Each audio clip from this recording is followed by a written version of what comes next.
कैसे हो आप सभी। आपका श्री करणी एकेडमी एंड एजुटेक के डिजिटल प्लेटफॉर्म पर हार्दिक स्वागत और अभिनंदन है। तो स्टूडेंट्स, हमारी जो क्लास चल रही थी हमने स्टार्ट किया था पाचन तंत्र यानी डाइजेस्टिव सिस्टम, उसको आगे हम कंटिन्यू करते हैं। मानव पाचन तंत्र यानी ह्यूमन डाइजेस्टिव सिस्टम। तो देखिए उसके अंदर हमने जो पार्ट पढ़ लिए थे, पहले कौन कौन से पढ़ लिए थे। हमने जो मुख गुहा वाला पार्ट पढ़ लिया था, उसमें हमने दांत, जीभ और लार ग्रंथियों को पढ़ लिया था। और उसके बाद हमने जो देखा था पार्ट, वो था आपके ग्रास नली वाला, वो पार्ट हमने पढ़ा। ग्रास नली के बारे में मैंने आपको बताया था। आज हम विस्तार से पढ़ने वाले हैं कि वह नली जो भोजन को मुंह से आमाशय तक पहुंचाते हैं उसको क्या बोलते हैं, ग्रास नली बोलते हैं। और उससे पहले यहाँ वाला पार्ट जो भोजन और श्वास दोनों के लिए कॉमन होता है, उसको हम क्या बोलेंगे, ग्रसनी बोलेंगे। तो इससे पहले हमने मुख गुहा वाला पार्ट पूरा पढ़ लिया था, जिसमें हमने दांत देखा था, जीभ और लार ग्रंथियों के बारे में कुछ नॉर्मल डिस्कस किया था। बाकी मैंने आपको बताया कि लार ग्रंथि हम पाचक ग्रंथियों के साथ वापस पढ़ने वाले हैं। तो मैंने आपको मनुष्य का जो दंत सूत्र है वो बताया था, 21-23/21-23 वो सब देखा था हमने। दांतों का जो ऊपरी स्तर होता है वो इनेमल का बना होता है, उसके बारे में बताया। अब हम जो अगला भाग पढ़ते हैं उसको बोलेंगे ग्रसनी। देखिए मुंह के बाद भोजन जहां पर यहाँ पर जाएगा, तो ये वाला जो अपना भाग होता है ये भोजन और श्वास दोनों के लिए कॉमन होता है। यानी इस भाग से जो भोजन है वो भी गुजरेगा, यानी भोजन गुजरेगा जिसका पाचन होगा। भोजन और श्वास दोनों ही जो भाग है वो यहाँ से गुजरेंगे। इसलिए आपके पूछा जाता है कि आहार नाल का ऐसा कौन सा भाग है जो भोजन और श्वास दोनों के लिए कॉमन होता है, यानी वहां से भोजन भी गुजरता है और श्वास भी गुजरता है। तो वो भाग कौन सा है, ग्रसनी। उसके बाद जो भाग आता है वो है ग्रास नली, यानी बिल्कुल एक ऐसी नली जैसी संरचना जो क्या करती है, भोजन को मुख गुहा से आमाशय तक पहुंचाने का कार्य करती है। तो उसको हम क्या बोलेंगे, ग्रास नली बोलेंगे। इसकी लंबाई होती है 25 सेंटीमीटर। अब देखिए आपको ग्रास नली किस प्रकार दिखाई देती है। ये आपके ग्रास नली है, जो देखिए आपको ये बिल्कुल रेड कलर में दिखाई दे रही है, ये आपके क्या है, ग्रास नली है।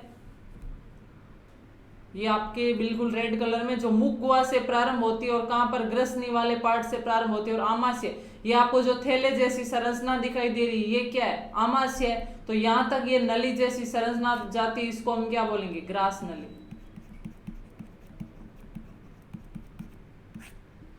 ये आपके ग्रास नली वाली संरचना है। इसको आप डायग्राम को देखिए ध्यान से।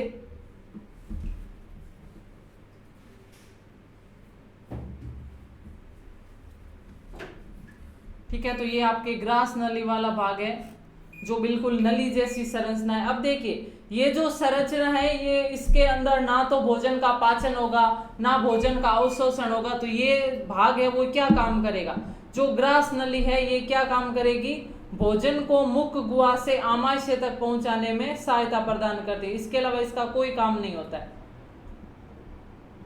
तो आप ये संरचना देख लीजिए ध्यान से।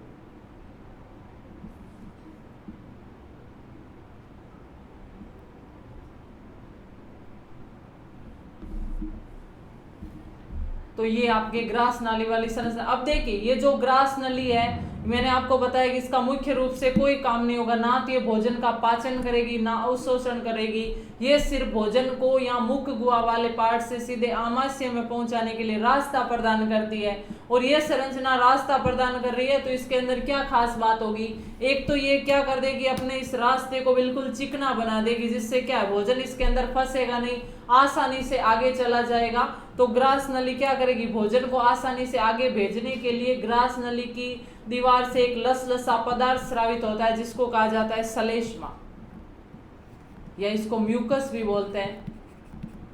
तो ग्रास नली क्या करेगी, यहाँ से इस चिकने पदार्थ का स्राव करेगी, उसको कहा जाता है सलेष्मा। सलेष्मा चिकना होगा तो वो ग्रास नली की आंतरिक दीवार को बिल्कुल चिकना कर देगा, तो भोजन भी इसमें फंसेगा नहीं, भोजन है वो आसानी से आगे चला जाएगा। ठीक है, तो ग्रास नली क्या करेगी, जो भोजन को आगे आसानी से प्रवाहित करने के लिए अपने रास्ते को है वो बिल्कुल चिकना बना देगी। ठीक है, अब देखते हैं अपन नेक्स्ट एक और काम करती है ग्रास नली की। भोजन के जाने के लिए रास्ता तो चिकना हो गया, लेकिन भोजन कभी कभी बीच में फंस भी सकता है। तो ग्रास नली क्या करेगी, एक बार फैलेगी एक बार सिकुड़ेगी, इस प्रकार क्रमाकुंचन गतियां करती है ग्रास नली, जिससे भोजन है वो इसमें फंसता नहीं, आसानी से आगे चला जाता है। ठीक है, तो ये ग्रास नली के पॉइंट 2-3 है, आपको ध्यान रखना है कि जो ग्रास नली होती है वो नली जैसी संरचना होती है। इसकी लंबाई होती है 25 सेंटीमीटर और इसमें भोजन, इसका काम होता है भोजन को मुख गुहा से आमाशय तक पहुंचाना। इसके आंतरिक भाग में श्लेष्मा का स्राव किया जाता है, जिससे भोजन है वो चिकना हो जाता है, आसानी से आगे प्रवाहित हो जाता है। इसके अलावा जो ग्रास नली होती है वो क्रमाकुंचन गतियां करती है। जो फैलने सिकुड़ने की गति होती है इसको क्या बोलेंगे, क्रमाकुंचन गतियां, क्रमाकुंचन गतियां। तो ग्रास नली क्या करेगी, क्रमाकुंचन गतियां करेगी, जिससे भोजन है वो आसानी से आगे चला जाएगा। ठीक है, अब देखिए ये जो ग्रास नली आपको नली दिख रही है ना, इसकी दीवार है ना उसके अंदर 4 परतें होती है, आपको दिखाई दे रही होगी। सबसे अंदर वाली जो परत होती है, देखिए ये तो बीच का खाली पार्ट हो गया जहां से भोजन जा रहा है। अब उसके अंदर सबसे जो पहली दीवार होगी उसको बोलेंगे म्यूकोसा। और ये जो म्यूकोसा वाली दीवार है ना, ये वाली, इसके अंदर कुछ कोशिकाएं पाई जाती है जिनको बोलते हैं कलश कोशिका या गोबलेट सेल। कलश कोशिका या गोबलेट सेल ये क्या करेगी, एक लस-लसे पदार्थ का निर्माण करेगी जिसको क्या बोलेंगे, श्लेष्मा, या हम इसको बोल सकते हैं म्यूकस। म्यूकस है जो म्यूकोसा वाली परत से स्रावित होता है। तो ये चिकना पदार्थ है जो किसके द्वारा स्रावित होगा, कलश कोशिकाओं के द्वारा, या इनको बोला जाता है गोबलेट सेल। ये क्या करेगी, श्लेष्मा युक्त, ये श्लेष्मा चिकने पदार्थ का स्राव करेगी, जिससे भोजन है वो बिल्कुल चिकना हो जाएगा, ये रास्ता चिकना हो जाएगा, जिससे भोजन इसमें फंसेगा नहीं, आसानी से आगे चला जाएगा। तो आपको ध्यान रखना है कि जो कलश कोशिकाएं होती है वो किसका स्राव करती है, श्लेष्मा का, जो भोजन को, रास्ते को चिकना बनाता है। और जो कलश कोशिकाएं होती है वो परत, किस परत में उपस्थित रहती है, ये रहती है म्यूकोसा वाले परत में। उसके बाद उसके ऊपर वाली परत होती है उसको बोलेंगे सब म्यूकोसा, सब म्यूकोसा।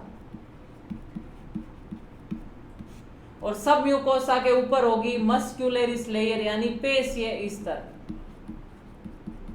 पेशीय स्तर। अब ये पेशियां 2 प्रकार से व्यवस्थित रहेगी। जो ऊपरी पेशियां होगी वो ऐसे खड़ी रहेगी, उनको बोलेंगे अनुदैर्ध्य, अनुदैर्ध्य पेशियां। और जो नीचे वाली पेशियां होगी वो इस प्रकार गोल रहेगी, उनको बोलेंगे वर्तुल पेशियां। तो आपके क्वेश्चन पूछा गया 1-2 बार कि जो आमाशय या इनकी ग्रास नली के सभी अंदर वाली लेयर परत है वो 4 लेयर से बनी होती है, 4 दीवार है वो 4 परतों से बनी होती है, जिनमें सबसे अंदर होगी म्यूकोसा, उसके बाद सब म्यूकोसा, फिर पेशीय स्तर, और सबसे बाहर होती है लेयर वो होती है सीरोसा, इसको बोलेंगे सीरोसा। तो पूछा गया है कि जो पेशीय स्तर होता है उसमें बाहरी कौन सी पेशियां होती है और आंतरिक कौन सी पेशियां होती है। तो आपको ध्यान रखना, बाहरी पेशियां होगी अनुदैर्ध्य और आंतरिक पेशियां होगी वर्तुल।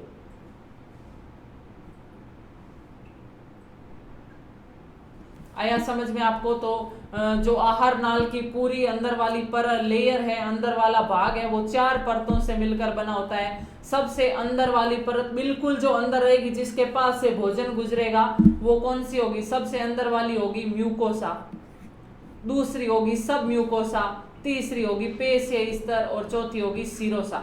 चारों नाम आपको ध्यान रखना है। उसके बाद आप क्या ध्यान रखोगे कि जो सबसे अंदर वाली म्यूकोसा होती है उससे म्यूकस या श्लेष्मा स्रावित करती है। कौन सी कोशिकाएं, कलश कोशिकाएं, जो म्यूकोसा वाले पार्ट में उपस्थित रहती है। फिर उसके बाद आता है सब म्यूकोसा, इसके अंदर सर्वाधिक रक्तवाहिनियां पाई जाती है, रक्तवाहिनियां, ब्लड वेसल्स, जहाँ रक्त की आपूर्ति होती है और जो भोजन का पाचन हो गया उसका अवशोषण हो जाता है।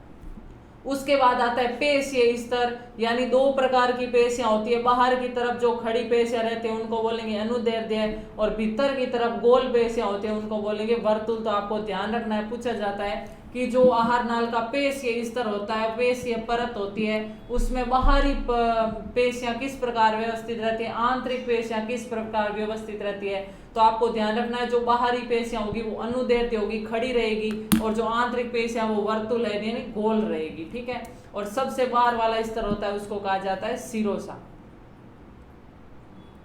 तो देखिए 4 स्तर होते हैं, सीरोसा, बाह्य पेशी स्तर, सब म्यूकोसा और म्यूकोसा।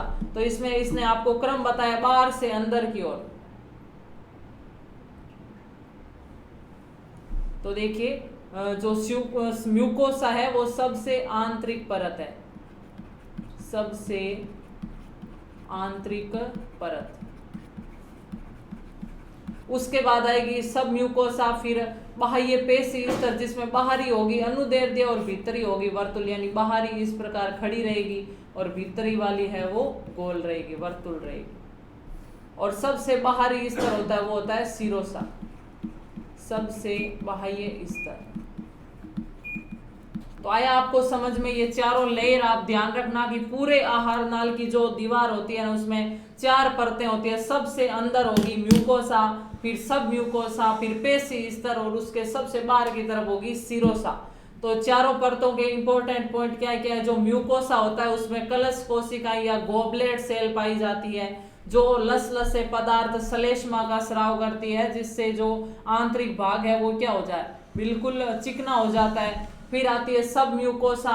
सब म्यूकोसा के अंदर सर्वाधिक रक्त वाहिनियां पाई जाती है, उसके अंदर ब्लड वेसल्स पाई जाती है, तंत्रिका कोशिकाएं पाई जाती है जहां पर रक्त की आपूर्ति होती है। फिर आता है पेशी स्तर जिसमें बाहर की पेशियां होती है वो अनुदैर्ध्य होती है, भीतर की पेशियां होती है वो वर्तुल होती है, और सबसे बाहरी स्तर होता है वो होता है सीरोसा। ठीक है, तो नेक्स्ट फिर हम देखते हैं ग्रास नली का ये जो पार्ट, ये आपको दिखाई दे रही है चारों परतें। ये है म्यूकोसा, सब म्यूकोसा, ये पेशी स्तर और ये है सीरोसा। सब म्यूकोसा में तंत्रिका कोशिकाएं और रक्त कोशिकाएं उपस्थित रहती है। मैंने आपको बता दिया ब्लड सप्लाई वाली जो तंत्रिका कोशिकाएं होती है, रक्त कोशिकाएं होती है, और तंत्रिका तंत्र से जो सूचनाएं पहुंचाने वाली तंत्रिकाएं होती है वो सब किस भाग में पाई जाती है? इस सब म्यूकोसा वाले पार्ट में पाई जाती है। जो सेकंड लेयर है अंदर से उसको बोलेंगे सब म्यूकोसा, और इसके अंदर क्या पाई जाती है? रक्तवाहिनियां और तंत्रिका कोशिकाएं जो मस्तिष्क की सूचना लाती है, तंत्रिका तंत्र की सूचना लाती है आहार नाल तक। ठीक है, फिर नेक्स्ट हम देखते हैं ग्रास नली भोजन को क्रमाकुंचन द्वारा ग्रसनी से आमाशय में भेजने का काम करती है। ठीक है, आया समझ में आपको? तो मैंने आपको कार्य पहले ही बता दिया कि जो ग्रास नली होती है वो क्या करती है? क्रमाकुंचन करती है, इस प्रकार गति करती है जिससे भोजन है वो आसानी से आगे प्रवाहित हो जाता है। इसी गति को बोलेंगे क्रमाकुंचन गति, जिससे भोजन क्या है? ग्रसनी से आमाशय तक पहुंच जाएगा। तो ये आपकी थी ग्रास नली।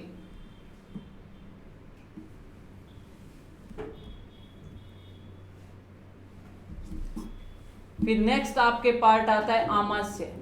तो देखिए आमाशय क्या होता है? एक बिल्कुल ग्रास नली जहां से पूरी होगी वहां पर एक थैले के जैसी संरचना स्टार्ट होती है, इसको क्या बोला जाता है? इसको कहा जाता है आमाशय। देखिए पिछले वाले डायग्राम में भी आपको पूरा बताया गया।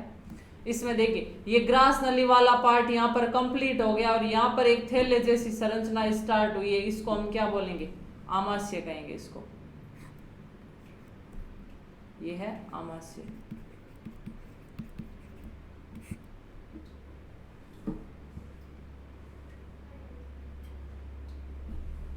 तो देखिए बिल्कुल थैले के समान संरचना होती है आमाशय। अब देखिए आमाशय के 3 भाग होते हैं, एक तो बिल्कुल प्रारंभिक भाग, एक अंतिम भाग और एक बीच वाला भाग। जो प्रारंभिक भाग होता है इसको बोलते हैं जठरागम भाग, यानी जठर बोलते हैं आमाशय को वैसे, कि जठर के अंदर आगे आगामी भाग, और फिर ये वाला होता है जहाँ पे ये आमाशय पूरा होता है इसको बोलते हैं जठर निर्गमी भाग, और जो बीच वाला थैले जैसी संरचना इसको कहा जाता है फंडस वाला भाग। लगभग 80% पार्ट फंडस वाला ही कवर करता है। ठीक है, पूरे आमाशय का भाग है वो 80% है वो उसमें फंडस वाला भाग होता है। तो तीनों पार्ट देखिए, ये भाग है जहां से शुरुआत हो रही है इसको बोलेंगे जठरागम भाग, जठरागम भाग।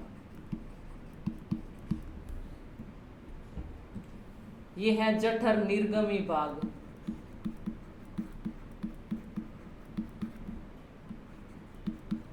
और ये वाला भाग क्या कहलाता है? फंडस। तो आमाशय के 3 भाग, जहां से शुरुआत होती है वो जठरागम भाग, जहां पे पूरा होता है उसको बोलेंगे जठर निर्गमी भाग, और बीच वाला थैले जैसी संरचना इसको क्या बोलेंगे, फंडस। अब देखिए ये जो आमाशय, इसके अपन को क्या क्या पॉइंट ध्यान रखने हैं कि जो ये आमाशय इसका फंडस वाला भाग है, इसके अंदर अपन देखते हैं भोजन करते हैं, तो भोजन करने के हम देखते हैं कि 3 से 4 घंटे तक बाद में हमें भूख नहीं लगती, हमारा पेट भरा भरा महसूस रहता है।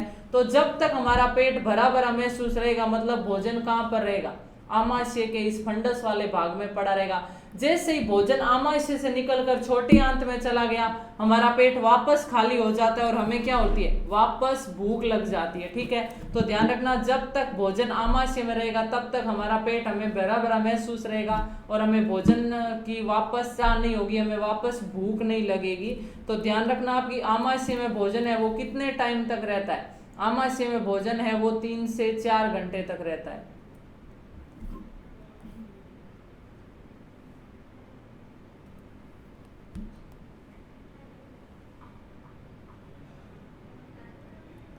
आमाशय में भोजन कितने टाइम तक रहेगा, 3 से 4 घंटे तक। उसके बाद देखिए आमाशय की दीवार में यहाँ पर एक ग्रंथि पाई जाती है, उसको बोलेंगे जठर ग्रंथि, गैस्ट्रिक ग्लैंड। और इस ग्रंथि के अंदर 2 प्रकार की कोशिकाएं पाई जाती है। वो कोशिका एक रस का निर्माण करेगी जिसको बोलेंगे जठर रस। इस रस के अंदर क्या क्या होता है, इस रस में होते हैं एंजाइम, हाइड्रोक्लोरिक अम्ल और एक चिकना पदार्थ श्लेष्मा। इन तीनों चीजों से मिलकर जो जठर ग्रंथि रस बनाती है उसको क्या कहेंगे, उसको कहेंगे जठर रस, गैस्ट्रिक जूस बोला जाता है। या भोजन के पाचन के लिए रस बहुत आवश्यक है, इसलिए इसको कहा जाता है पाचक रस, डाइजेस्टिव जूस। हम देखते हैं ना कि कभी कभी हमें ज्यादा भूख लगती है, कभी कभी हमें बिल्कुल नहीं लगती है। तो ज्यादा कम का ये रहस्य क्या है कि यदि जठर ग्रंथि बहुत ज्यादा सक्रिय है तो वो ज्यादा क्या निकालेगी, जठर रस निकालेगी। और जठर रस जितना ज्यादा भोजन के साथ मिलेगा भोजन का पाचन भी उतना जल्दी होगा। अब भोजन का पाचन जल्दी हो गया तो भोजन जल्दी से यहाँ से निकल गया, यानी यहाँ पर भोजन को पाचन के लिए तैयार किया जाता है। भोजन के साथ यहाँ पर क्या मिलाया जाता है, जठर रस। जैसे ही भोजन के साथ जठर रस मिल गया, भोजन यहाँ से आगे चला गया छोटी आंत में, और यहाँ पर भोजन का क्या होगा, पाचन। यानी आमाशय को भोजन जितना जल्दी कब छोड़ेगा, जब उसके साथ जितना जल्दी क्या मिलेगा, जठर रस।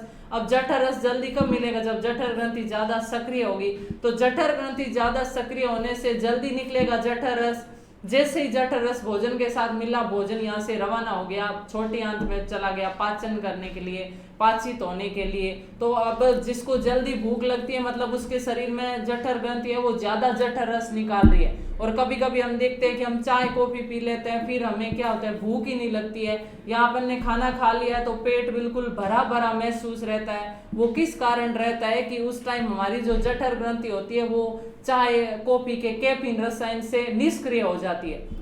अब वो निष्क्रिय हो जाएगी तो वो जठर रस पर्याप्त मात्रा में नहीं निकाल पाएगी, और पर्याप्त मात्रा में जब जठर रस नहीं निकलेगा तो भोजन पाचन के लिए तैयार नहीं होगा, भोजन आमाशय में पड़ा रहेगा, आगे नहीं जाएगा। इसलिए उस टाइम हमें क्या होता है, पेट भरा भरा महसूस रहता है, हमें वापस खाने की इच्छा नहीं होती है। तो ध्यान रखना जठर ग्रंथि होती है ये क्या निकालेगी, जठर रस निकालेगी। और जठर रस में क्या क्या होता है, कुछ एंजाइम होते हैं, हाइड्रोक्लोरिक अम्ल होता है और श्लेष्मा होता है। अब मैं आपको बताती हूँ कि जठर ग्रंथि में कौन सी कोशिकाएं होती है और इस जठर रस में कौन कौन से एंजाइम होते हैं जो हमारे आमाशय में क्या क्या काम करते हैं। तो देखिए नेक्स्ट, ये मैंने आपको बता दिया जठर जो आमाशय के 3 भाग है, प्रारंभिक भाग है वो जठरागम भाग, बीच वाला फंडस क्षेत्र और लास्ट में जठर निर्गमी भाग। आमाशय की दीवार भी 4 स्तरों से बनी होती। मैंने आपको बताया था ग्रास नली में जैसे 4 परतें थी, वैसी परतें आमाशय में भी 4 परतें होती है। सबसे अंदर म्यूकोसा, फिर सब म्यूकोसा, फिर पेशी स्तर और फिर सिरोसा। ठीक है, श्लेष्मा का स्राव जो HCl की अम्लीयता से आमाशय की रक्षा करते हैं, ये मैं बाद में बताती हूँ आपको पॉइंट। अब देखिए जो जठर ग्रंथि है आमाशय की दीवार में स्थित है, इसमें 2 प्रकार की कोशिकाएं पाई जाती है। पहले प्रकार की कोशिका उसको बोलेंगे मुख्य कोशिका या जाइमोजन कोशिका, और दूसरे प्रकार की कोशिका इसको बोलेंगे ऑक्जेंटिक कोशिका। अब जो ये मुख्य कोशिका है ये क्या स्रावित करेगी, ये स्रावित करेगी एक एंजाइम जिसका नाम है पेप्सिनोजन और एक एंजाइम जिसका नाम है प्रोरेनिन। ये मुख्य कोशिका इन दोनों एंजाइमों का निर्माण करती है, जिसे क्या बोलेंगे, पेप्सिनोजन और प्रोरेनिन। ठीक है, अब देखिए ये जो सेकंड वाली दूसरी कोशिका है ऑक्जेंटी कोशिका, ये क्या स्रावित करेगी, ये स्रावित करेगी हाइड्रोक्लोरिक अम्ल। इसको क्या बोलोगे आप, हाइड्रोक्लोरिक अम्ल। ये एक प्रबल अम्ल होता है, हाइड्रोक्लोरिक अम्ल। मुख्य कोशिका ने तो पेप्सिनोजन एंजाइम का निर्माण किया और प्रोरेनिन एंजाइम का निर्माण किया, जबकि ऑक्जेंटी कोशिका ने हाइड्रोक्लोरिक अम्ल का निर्माण किया। अब ये यहाँ पर हाइड्रोक्लोरिक अम्ल क्यों निकला, क्योंकि ये जो दोनों एंजाइम है ना, पेप्सिनोजन और प्रोरेनिन, ये अभी निष्क्रिय अवस्था में, अभी ये भोजन का पाचन करने के लिए सक्षम नहीं है। तो इनको सक्षम कौन करेगा, इनको सक्रिय कौन करेगा, हाइड्रोक्लोरिक अम्ल। हाइड्रोक्लोरिक अम्ल क्या करेगा, पेप्सिनोजन को, इसका सक्रिय रूप होता है पेप्सिन, उसमें बदल देगा, और प्रोरेनिन का सक्रिय रूप होता है रेनिन, उसमें बदल देगा। तो देखिए हाइड्रोक्लोरिक अम्ल ने क्या किया, पेप्सिनोजन को किस में बदल दिया, पेप्सिन में, और प्रोरेनिन को किस में बदल दिया, रेनिन में। तो ये दोनों एंजाइम कैसे हो गए, सक्रिय हो गए।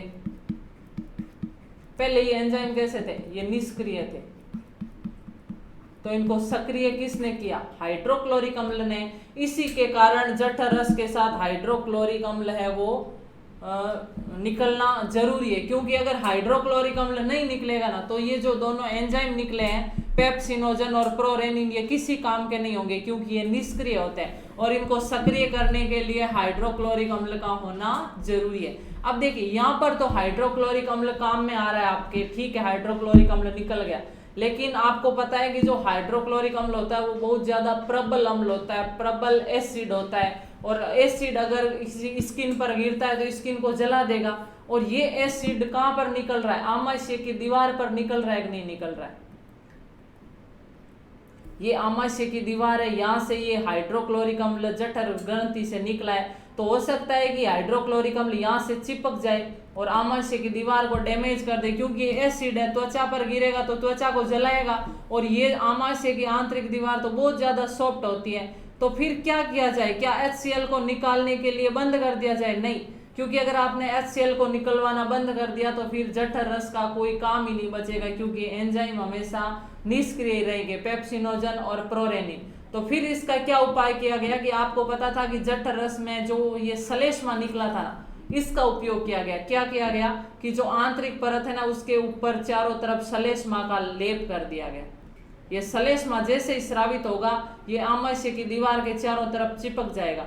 अब क्या होगा कि आमाशय की दीवार को इसने पूरी तरह ढक लिया है, तो अब जो हाइड्रोक्लोरिक अम्ल है वो इसके डायरेक्ट कांटेक्ट में नहीं आ पाएगा और इसको नष्ट नहीं कर पाएगा। ठीक है, आया पॉइंट समझ में? तो ध्यान रखना आप कि जो जठर रस है उसके अंदर एंजाइम उपस्थित रहते हैं, हाइड्रोक्लोरिक अम्ल उपस्थित रहते हैं और श्लेष्मा उपस्थित रहता है। जो एंजाइम है वो निष्क्रिय अवस्था में होते हैं, उनको सक्रिय करने का काम हाइड्रोक्लोरिक अम्ल करेगा।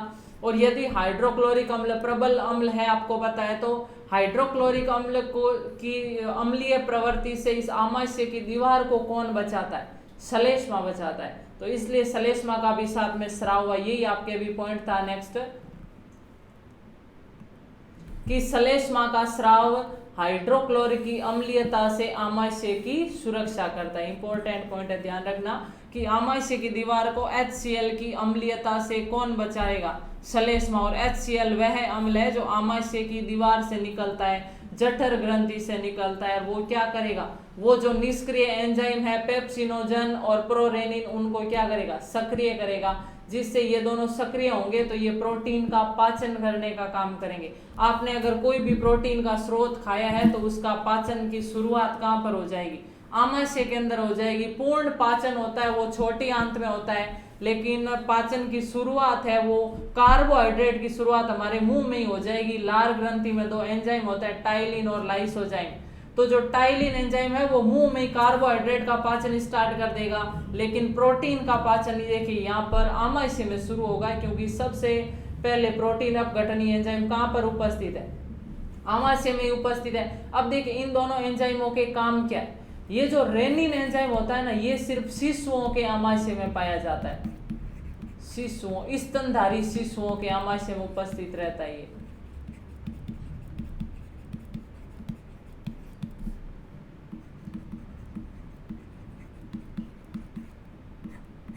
अब देखिए शिशु के आमाशय में क्यों होगा, क्योंकि जो शिशु होंगे वो माँ के दूध का सेवन करेंगे और उस दूध की प्रोटीन का पाचन करने के लिए कौन सा एंजाइम आवश्यक है, रेनिन। अगर हमारे आमाशय में देखा जाए तो ये रेनिन एंजाइम नहीं मिलता है, क्योंकि हम गाय भैंस का दूध पीते हैं, तो उनका पाचन करने के लिए, प्रोटीन का पाचन करने के लिए कौन सा एंजाइम होता है हमारे आमाशय में, पेप्सिन एंजाइम होता है। लेकिन जो छोटे शिशु होंगे, छोटे बच्चे होंगे जो माँ का दूध पीते हैं, उनके आमाशय में कौन सा एंजाइम होता है, रेनिन एंजाइम होता है। अब इससे आपके क्वेश्चन कैसे आते हैं, आपको पूछा जाए कि स्तनधारी शिशुओं के आमाशय में पाया जाने वाला प्रोटीन अपघटनी एंजाइम कौन सा है, रेनिन। फिर आपको पूछा जाए कि मनुष्य के आमाशय में या आमाशय में उपस्थित प्रोटीन अपघटनी एंजाइम कौन सा है, तो आपको आंसर करना है पेप्सिन। जब तक आपके सामने शिशु नाम ना दिया जाए तो आपको आमाशय का प्रोटीन अपघटनी एंजाइम किसको करना है, पेप्सिन।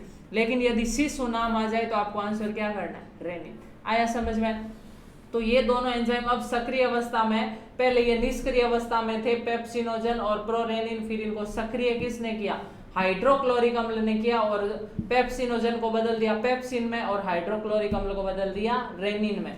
पेप्सिन है वो आमाशय का प्रोटीन अपघटनी एंजाइम है, आमाशय का प्रोटीन अपघटनी एंजाइम है। जबकि रेनिन क्या है, स्तनधारी शिशुओं के आमाशय में उपस्थित प्रोटीन अपघटनी एंजाइम।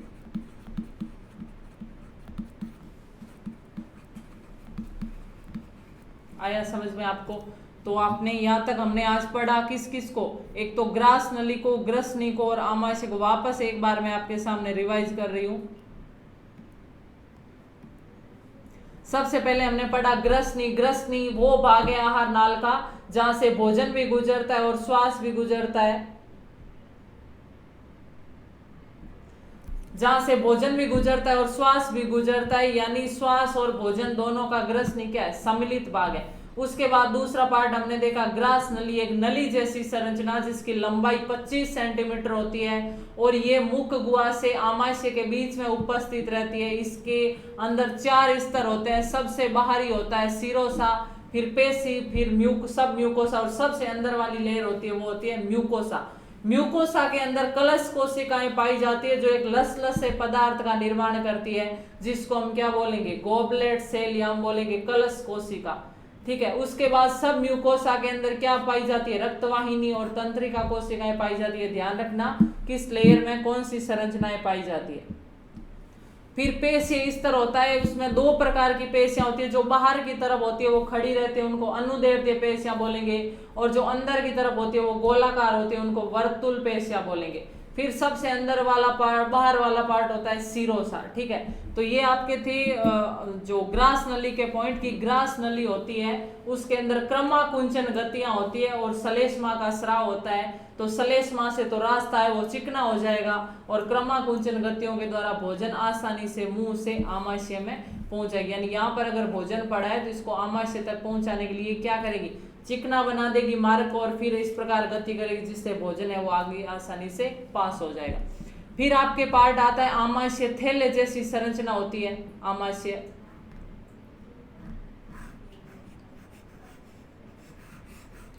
आमाशय वो थैले जैसी संरचना होती है। इसके क्या क्या पॉइंट आपको ध्यान रखने हैं। तो पहला पॉइंट आप ध्यान रखना, थैले नुमा संरचना।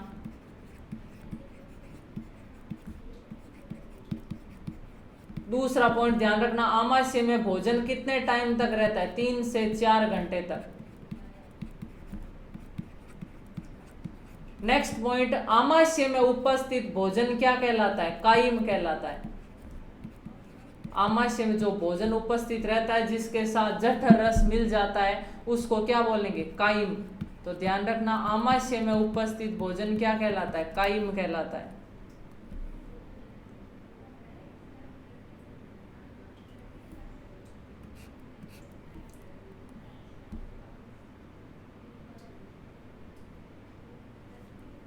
फिर नेक्स्ट हम पॉइंट देखते हैं कि आमाशय की दीवार में कौन सी ग्रंथि पाई जाती है, जठर ग्रंथि पाई जाती है। नेक्स्ट इधर बता रही हूं मैं आपको कि आमाशय की दीवार में जठर ग्रंथि पाई जाती है। ये पॉइंट आप ध्यान रखना। आमाशय में उपस्थित भोजन क्या कहलाता है? कायिम कहलाता है। आमाशय में क्या पाई जाती है? जठर ग्रंथि पाई जाती है। देखिए आमाशय में होगी जठर ग्रंथि, जिस जठर ग्रंथि में दो प्रकार की कोशिकाएं होती है। कौन कौन सी कोशिकाएं होती है? एक तो होती है मुख्य कोशिका या जाइमोजन कोशिका बोलते हैं उसको, और दूसरी कोशिका होती है ऑक्जेंटिक कोशिका। मुख्य कोशिका तो दोनों एंजाइम निकालेगी और ऑक्जेंटिक कोशिका क्या निकालेगी? हाइड्रोक्लोरिक अम्ल। तो जठर ग्रंथि में दोनों कोशिका इन पदार्थों का निर्माण करेगी, और जठर ग्रंथि में एंजाइम युक्त एक रस बनता है, उसको क्या बोलेंगे? जठर रस बोलेंगे। तो आपको ध्यान रखना है कि जठर रस में क्या क्या सम्मिलित होता है। जठर रस के अंदर पाए जाते हैं दोनों एंजाइम, प्रोरेनिन और पेप्सिनोजन, हाइड्रोक्लोरिक अम्ल, और क्या पाया जाएगा? श्लेष्मा। ये एंजाइम क्या काम करेंगे? प्रोटीन का पाचन करेंगे। हाइड्रोक्लोरिक अम्ल है वो इन एंजाइमों को सक्रिय करेगा, और श्लेष्मा है वो क्या करेगा? आमाशय की आंतरिक दीवार की HCl से रक्षा करेगा। तो ध्यान रखना, आमाशय में जो जठर रस पाया जाता है वो भोजन को पाचित करने के लिए तैयार करता है, इसलिए इसको बोला जाता है जठर रस या पाचक रस। ठीक है। फिर मैंने आपको बताया था आमाशय के 3 भाग हैं, जिसमें प्रारंभिक भाग उसको जठरागम भाग, बीच वाला फंडस क्षेत्र, और लास्ट में जठर निर्गमी भाग।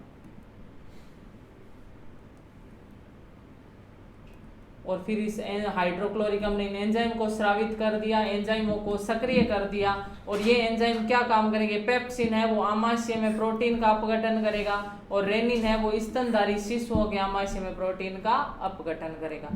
तो स्टूडेंट्स यहाँ तक थी आपकी ये पाचन तंत्र की क्लास। नेक्स्ट क्लास में आगे हम जो अन्य भाग बचते हैं आहार नाल के, छोटी आंत, बड़ी आंत, उनको पढ़ेंगे। जो आपके अपेंडिक्स नामक संरचना होती है जो छोटी आंत और बड़ी आंत के मध्य में पाई जाती है, उनको पढ़ेंगे। और उसके बाद हम पढ़ेंगे तीनों पाचक ग्रंथियां, जिसमें लार ग्रंथि, यकृत और अग्नाशय को विस्तार से पढ़ेंगे। तो यहाँ तक की थी आपकी class. Thank you so much.